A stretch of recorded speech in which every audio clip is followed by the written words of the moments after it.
Bien, se me escucha bien, ¿no? Hola, ¿se escucha lo que estoy diciendo? Por si acaso a los participantes.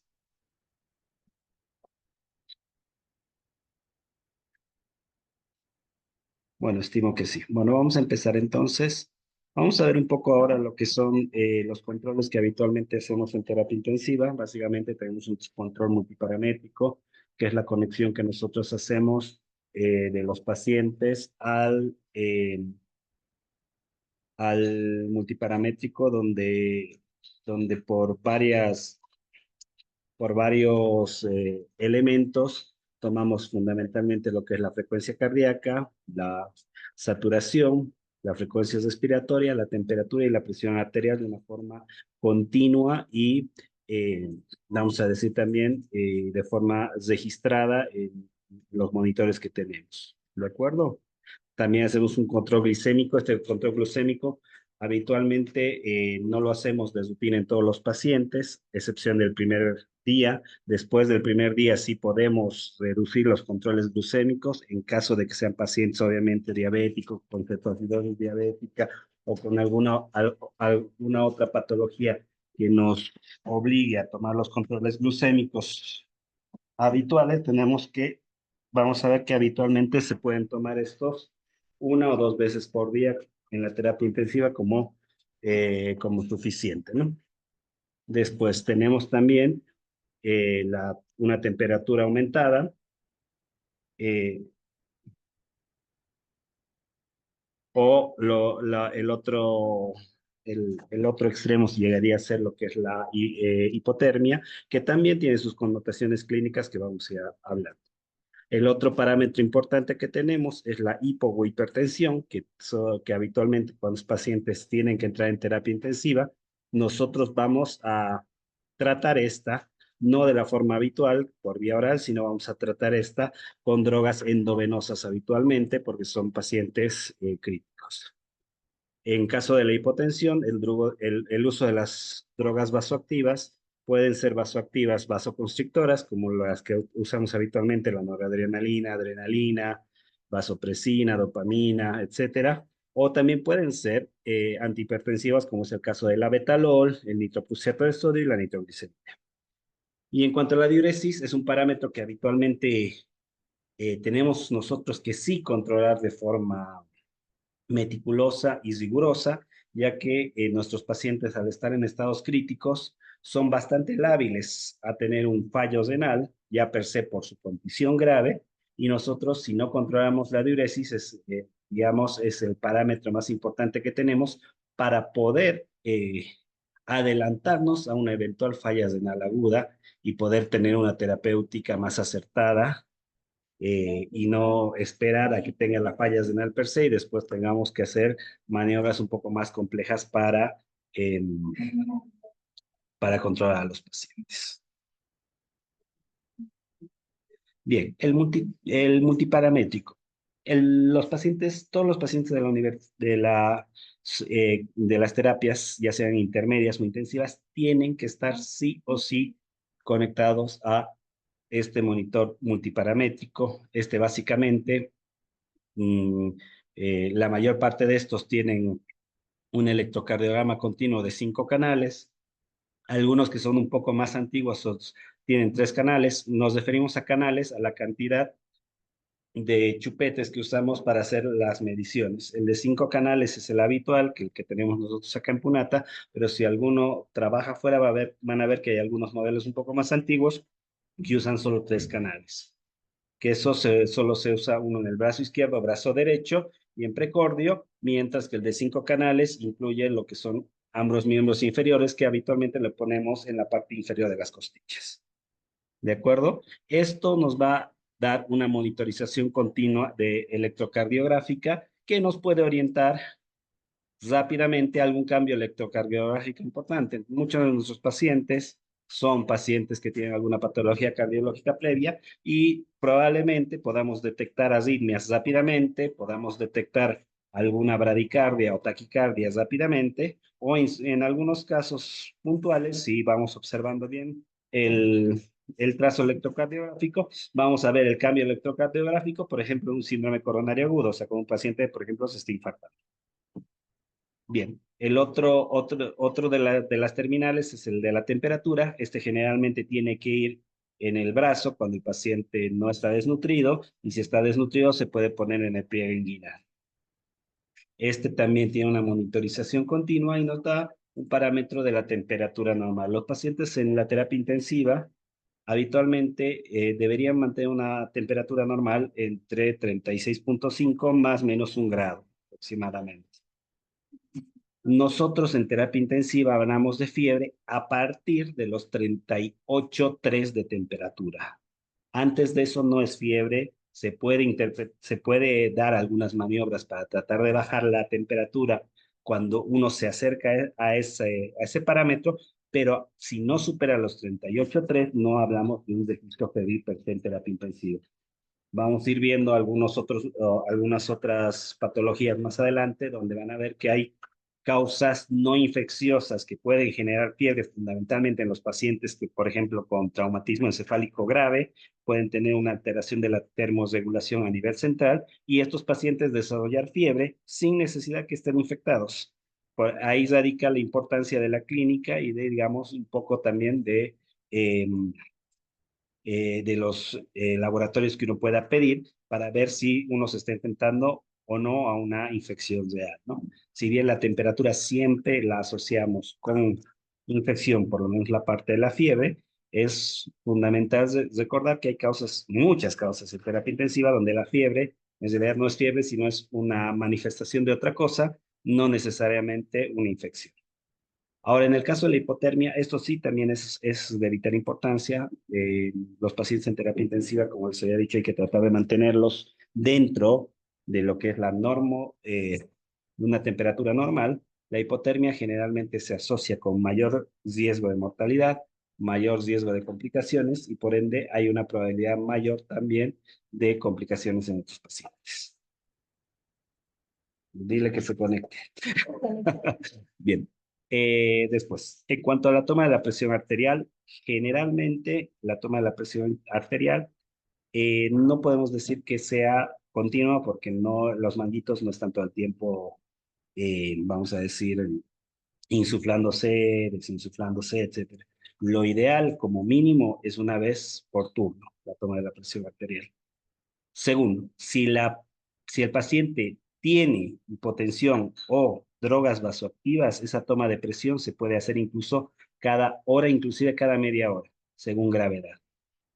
¿Por qué? Porque algo que, por ejemplo, en la sala les dicen, no, la bomba va a tantos. En este caso, ustedes tienen la potestad de modificar la bomba según los parámetros que vayan encontrando. Obviamente, tienen que avisar al médico, pero no esperen a que el médico les autorice los cambios de la bomba. Por decir, el paciente, por ejemplo, les toma la presión y está con una presión de 40-60, no esperen a que el médico les diga, no, subirle la bomba. No, ustedes tienen la potestad, en cuanto ven a un paciente hipotenso, subirle una bomba de vasoactivos para que esta presión pueda subir. Obviamente después le mandan un mensaje al médico, le avisan, pero ustedes tienen la potestad de modificar, ya que los pacientes en la terapia son pacientes más graves y no pueden esperar al médico.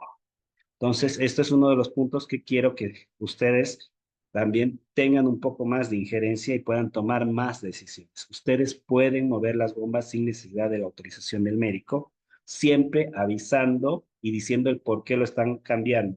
Va a pasar lo mismo cuando veamos la parte de glucemia, por ejemplo, que las bombas de insulina. Si ustedes ven que el paciente sigue teniendo por encima de 300 la glucemia, ustedes súbanle 1 o 2 puntos sin miedo, y a la hora, y obviamente me manda un mensaje, doctor, el paciente estaba con 400 de glucemia, le subió 1 punto, 2 puntos la bomba. Y eso está correcto, yo les voy a poner, ok, está bien, y después cuando venga acá se los voy a modificar. Pero el trabajo en la terapia intensiva es más dinámico, no tienen que esperar tanto al médico, por eso es importante que ustedes empiecen a tomar ciertas conductas, obviamente avisando al médico, pero ya lo puedan hacer, porque muchas veces yo tengo que salir a evaluar pacientes o estoy fuera de la terapia por alguna reunión o algo, y los pacientes no pueden esperar a que yo vuelva. Entonces, esto es de vital importancia que ustedes aprendan y vean que pueden modificar. Lo ideal es dejar siempre un parámetro. Por eso van a ver que en las indicaciones, por ejemplo, de terapia intensiva, siempre te decimos una presión arterial media de 60. Y lo bueno es que estos monitores les sacan la presión arterial media ahí al lado, está en un numerito pequeño al lado de la presión, que ahí les dice la presión arterial media. Si por X o Z motivo no pueden y tienen que tomar presión, por ejemplo, de forma manual, la instructiva es que la presión arterial sistólica esté por encima de 90, que se correlaciona siempre más o menos con 60 de presión arterial media. Bueno, en cuanto a la frecuencia respiratoria y saturometría, esto se debería tomar por lo menos una vez por turno y obviamente dependiendo del paciente, esto puede tomarse incluso horario o cada 2 horas, más si el paciente está en ventilación mecánica y con algún requerimiento particular que los pacientes vayan a tener. Estamos tratando de evitar de que haya pacientes ventilados inicialmente acá hasta que, digamos, podamos hacer un poco más de capacitación a ustedes sobre el uso de los respiradores, cómo hacer los cambios, las desconexiones, etcétera, para que no haya problemas, pero en algún momento vamos a empezar a tener pacientes ventilados acá, probablemente ya a partir de mediados de agosto ya podamos empezar porque nos van a dar los insumos. Así que es importante también que ustedes tomen en consideración los próximos encuentros para que, digamos, les dé un pantallazo de cómo se utilizan los respiradores, qué hay que hacer, qué no hay que hacer, etc. Sí,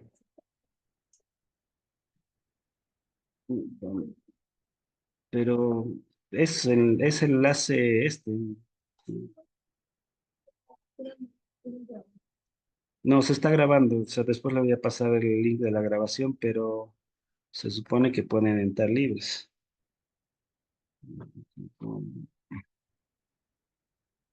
¿No le deja entrar?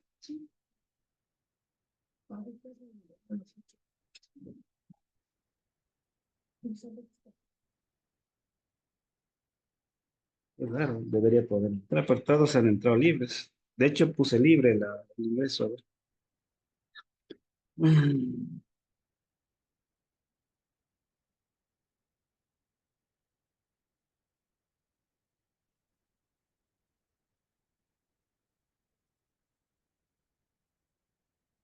Está como libre, no, no es que no.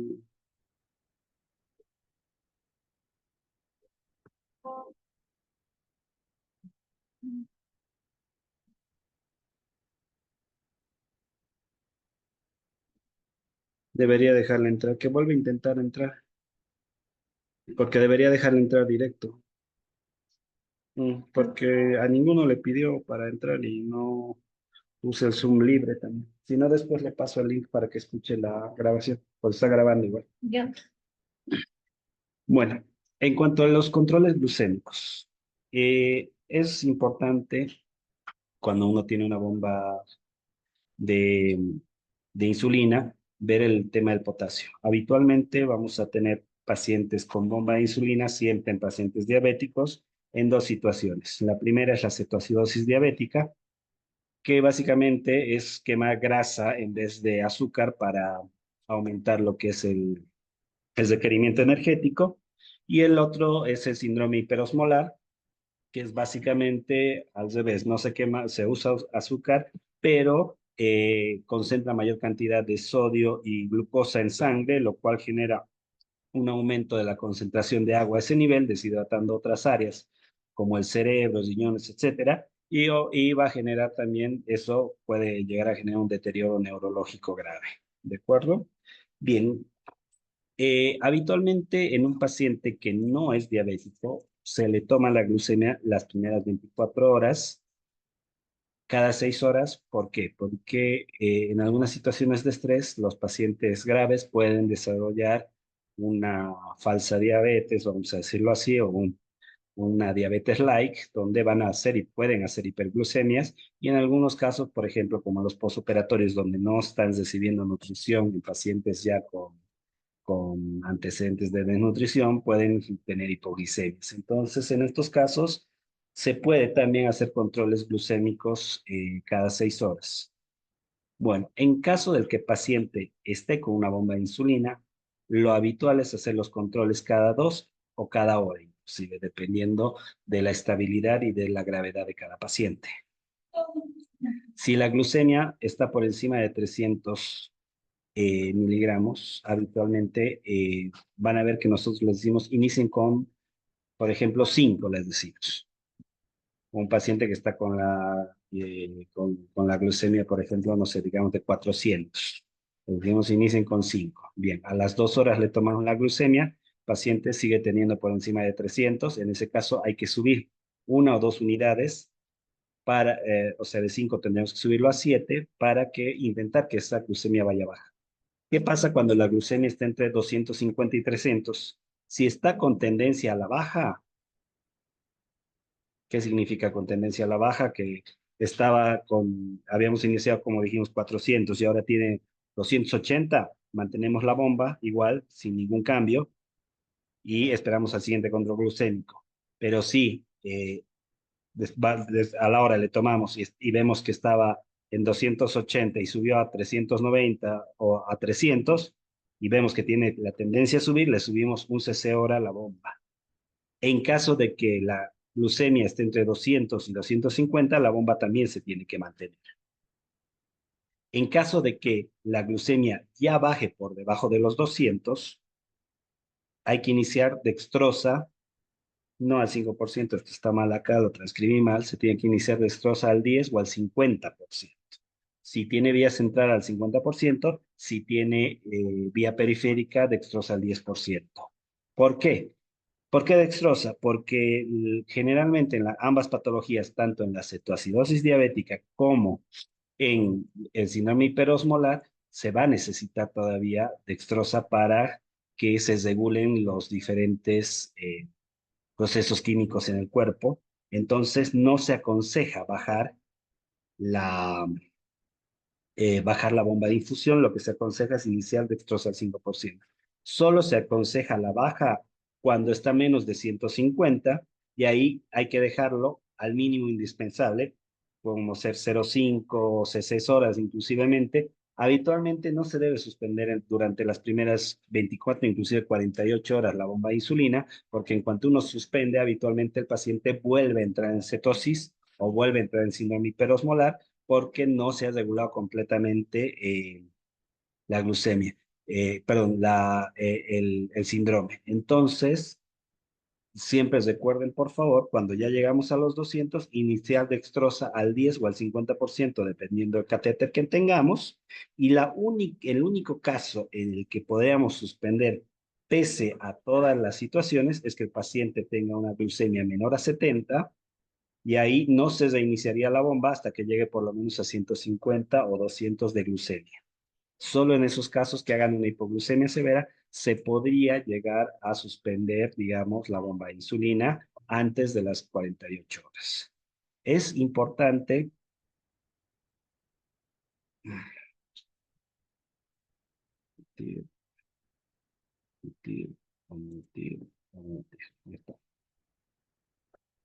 bien,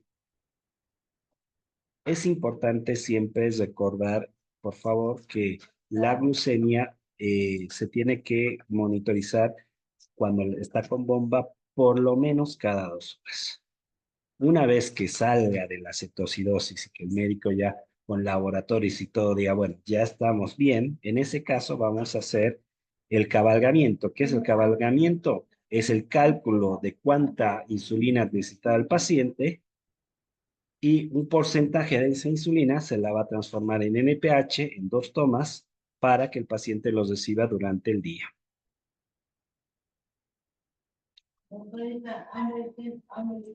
Bien, una vez que el paciente haya salido de la cetoacidosis, aparte de lo que nosotros, o un paciente diabético que haya entrado con hiperglucemia no complicada, eso significa una glucosa por encima de 300, pero sin cetoacidosis y sin, vamos a decir, sin síndrome hiperosmolar, se puede generar una tabla de correcciones. Habitualmente, menos de 70, hay que administrar glucosa al 33%, 1 o 2 ampollas, dependiendo cuán bajo esté este valor. Si les da, por ejemplo, indetectable o les pone que está low, por ejemplo, el glucómetro, se puede administrar 2, inclusive 3 ampollas. Si la glucemia está entre 100 y 200, no se corrige. Si el paciente tiene NPH, se usa el esquema de corrección que está aquí al lado izquierdo de la pantalla, con 201 a 250, 2 unidades, 251 a 304 unidades, 301 a 350, 6 unidades, y si tiene más de 351 para arriba, 8 unidades. Esto si el paciente tiene ya NPH colocada. Si es una paciente que no tenía una cetoacidosis diabética y solo tenía una hiperglucemia, se le puede dar directamente las correcciones con insulina cristalina que están acá, que es 2 unidades más que la de corrección normal, y habitualmente estos pacientes después se les va a administrar una dosis de NPH y se va a volver al sistema de corrección habitual, que es este otro. Bueno, habíamos dicho hace un momento que nosotros hablamos de fiebre cuando la temperatura supera los 38,3. Por debajo de 38,2, de 38,2 para abajo hasta 37,5, hablamos de un paciente que esté subfebril. En estos casos se puede utilizar básicamente medios físicos, ya esos los pueden iniciar ustedes sin necesidad de avisar al médico, pero si el registro llega por encima de 38,3, tenemos que utilizar antitérmicos. ¿Cuáles son los antitérmicos más utilizados? En nuestro caso, el metamizol o la dipirona, como quieran llamarle.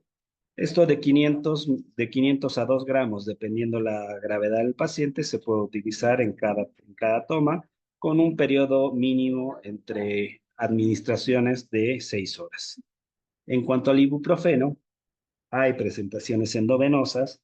eh, es un buen antitérmico, buen analgésico. La dosis habitualmente es de 400 a 600 miligramos por toma, con 3 a 4 tomas diarias se puede utilizar. Hay otros conceptos importantes porque un pico febril aislado que baja con cualquiera de estos dos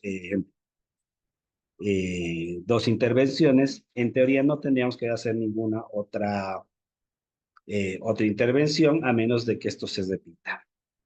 A eso nosotros vamos a denominar fiebre intermitente, o sea que el paciente tiene fiebre hoy día a las 8 de la mañana, luego se repite a las 2 de la tarde, eso es intermitencia, que entre fiebre y fiebre hay un periodo generalmente separado menos de 24 horas, a eso lo vamos a denominar fiebre intermitente.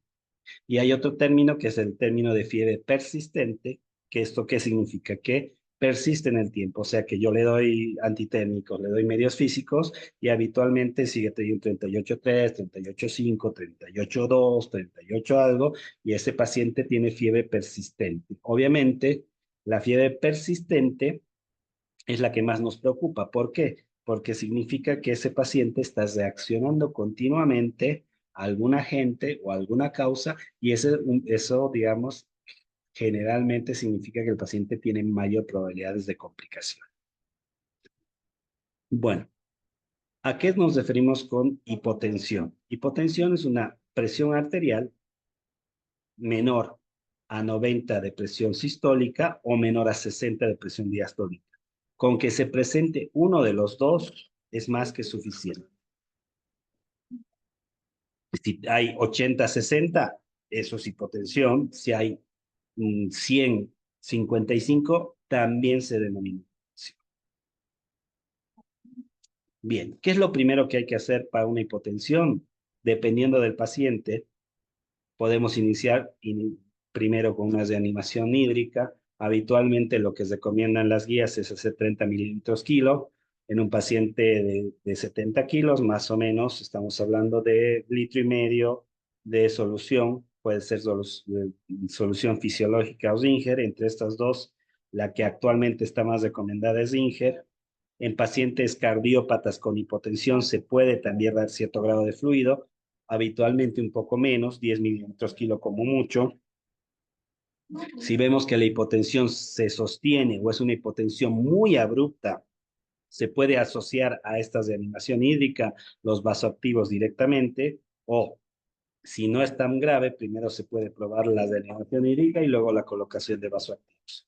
El vasoactivo que más utilizamos en nuestro medio es la noradrenalina, generalmente 2 ampollas, que eso nos da 8 miligramos en 50 cc de solución fisiológica, y eso se va regulando generalmente a superar esta presión que habíamos hablado, 90 de sistólica, o una presión arterial media mínima de 60. Otros vasoactivos que utilizamos frecuentemente es la dopamina. La dopamina tiene muchas funciones similares a la noradrenalina, pero se prefiere más, por ejemplo, en pacientes que tengan bradicardia o algún problema cardiológico concomitante, igual que la dobutamina. La dobutamina es un vasoactivo que, vamos a decir, se utiliza más en casos de insuficiencia cardíaca y no altera tanto lo que es la presión arterial. Generalmente la dobutamina, cuando hay un shock cardiogénico puro, sube la presión arterial, pero no por un efecto directo sobre la misma, sino por un efecto sobre el corazón que, vamos a decir, mejora su contractibilidad, pero genera hipotensión a nivel de lo que es la hemodinamia periférica. Entonces, habitualmente la dobutamina solamente mejora lo que es la contracción cardíaca. La adrenalina y vasopresina son dos opciones también que tenemos. La adrenalina está un poquito menos usada en lo que es terapia intensiva, está más utilizada en lo que es la emergencia para reanimaciones, cuando hay pacientes en paro cardíaco, etcétera, etcétera. Y la vasopresina estaría como segunda opción después de la noradrenalina para como primeras opciones si las tuviéramos a disposición, ¿no? Bien. En el caso de la hipertensión, ¿cuándo hablamos de hipertensión? Cuando la presión arterial supera los 140 de sistólica o 90 de diástole. En casos graves, se puede tomar la presión arterial hasta cada 30 minutos, pero si no son casos graves, al menos una vez por turno en la terapia intermedia hay que tomar. Acá hay que tratar de separar dos entidades que es importante. Ambas entran a terapia intensiva, pero si se corta, chicos, les voy a mandar otro link. Si logramos terminar, sería lo ideal. Si no, si se corta, les mando otro link al grupo y continuamos, ¿sí? Nos quedan 10 minutos, así que vamos a tratar de apurarnos.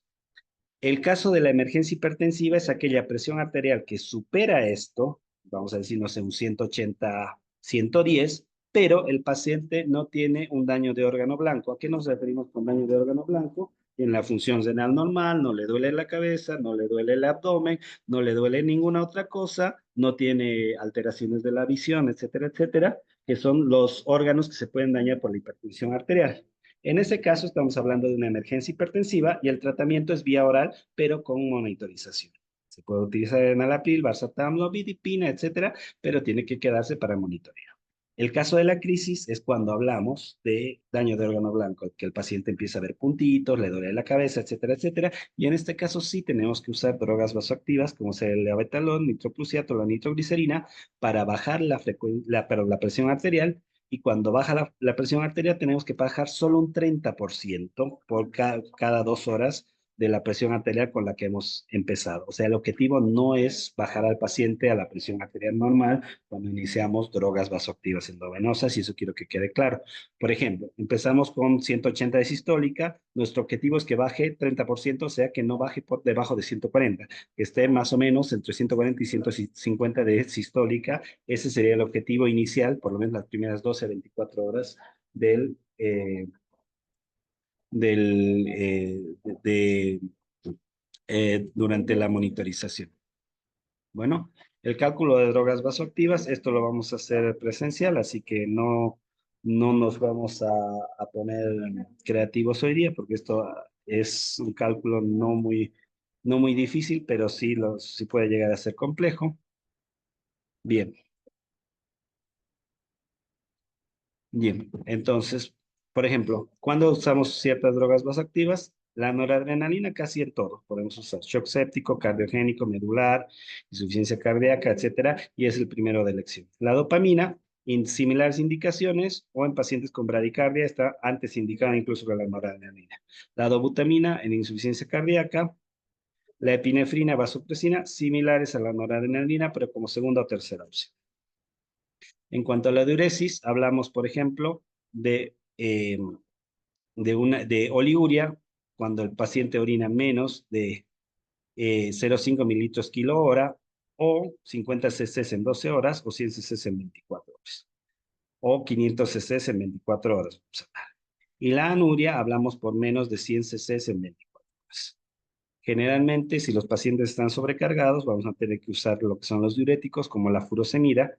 La prueba de estrés que le denominamos es pasarle al paciente 1 mg/kg con una dosis máxima inicial de 80 miligramos y luego iniciar la bomba de furosemida, que son 200 miligramos en 50 cc para 24 horas. La espironolactona no es de primera elección para tratamiento en pacientes que no estén orinando con sobrecarga hídrica porque su inicio de efectos de 100 inicia más o menos al quinto día.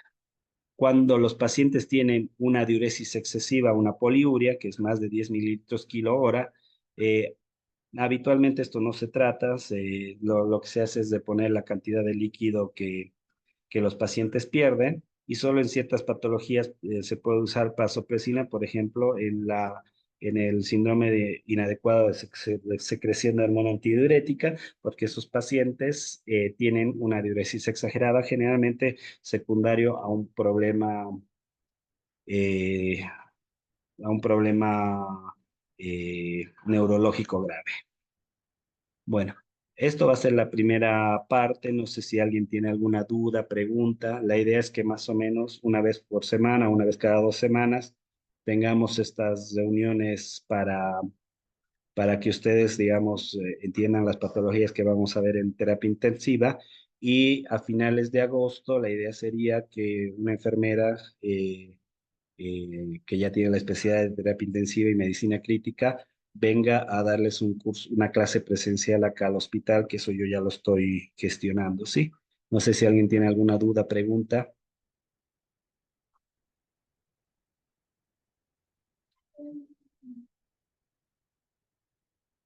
Bueno, si nadie tiene dudas, preguntas, yo voy a guardar esto y después les voy a pasar el link en el grupo para que tengan para las clases que tenemos. Les voy a mandar el link de la grabación para que lo puedan revisar cuando quieran, ¿sí?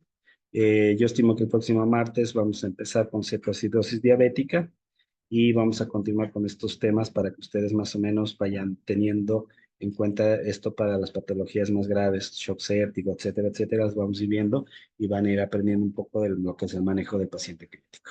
Bueno, si no hay ninguna duda, nos estaríamos viendo probablemente el siguiente martes. ¿Alguien que quiera comentar algo, por si acaso?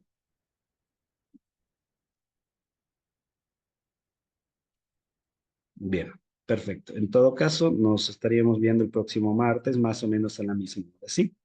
Cuídense, saludos.